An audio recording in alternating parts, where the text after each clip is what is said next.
Nelson had just returned home after a hard day's work. He looked very drowsy. "Whew," he wheezed. "I can't imagine any job being harder than transport. Transport this, transport that. I'm fit to burst, I tell you." Kelly and Isabella listened carefully. "Keep your cab up, Nelson," advised Kelly. "Without you, no machine would get from one side to the other." "If it's any consolation," chimed Isabella, "you won't have to transport me.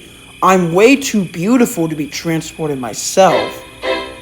And she and Kelly laughed. Soon Nelson joined in, until at last all was calm during the night.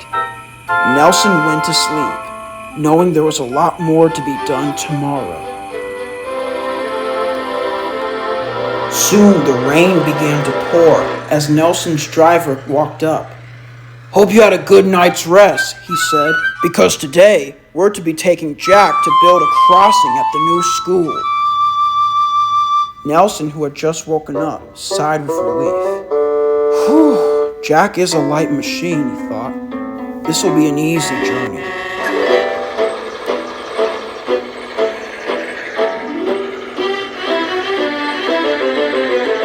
As they drove through the beautiful countryside, Jack looked all around him. He was very amazed, from the peaceful villages to the busiest town stores, from the quiet church to the loudest playground across the street. "What could be better than this?" beeped Jack. "That's right," added Nelson. "Nothing beats Sodor, doesn't it?" The rain began to pour down harder, but Jack and Nelson didn't mind.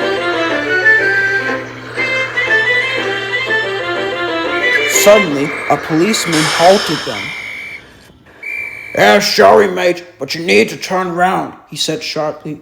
"There's been a flash flood a couple miles back, and be careful." "But that means we'll be late," groaned Jack. "The school's a couple blocks away," thought Nelson. "We could still take this route." "But what about the flood?" asked Jack. "It doesn't look safe to me." "Don't worry, Jack. We're in no rush. I'll take it nice and easy." Jack wasn't too sure, but he really wanted to get to the school in time. And so they continued straight forward. As they drove further through the storm, the pavement of the road was soon flooded with a large portion of water.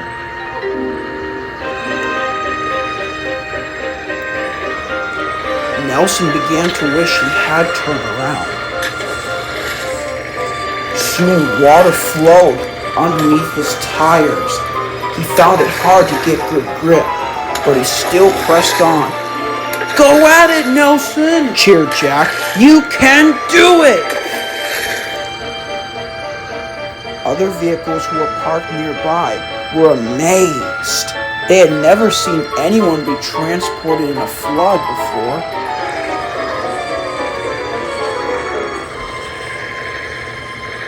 Suddenly, there was a squash. Nelson came to a sudden halt. "Are you all right, Nelson?" asked Jack, concerned. "Don't worry, it's just a scratch.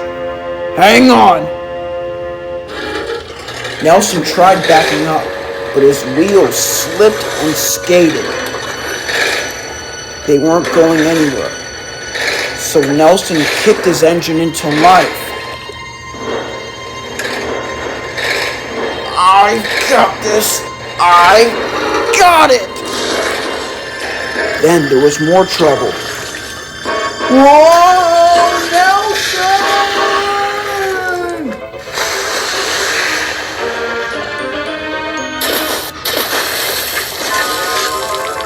Jack was soaked and shaken.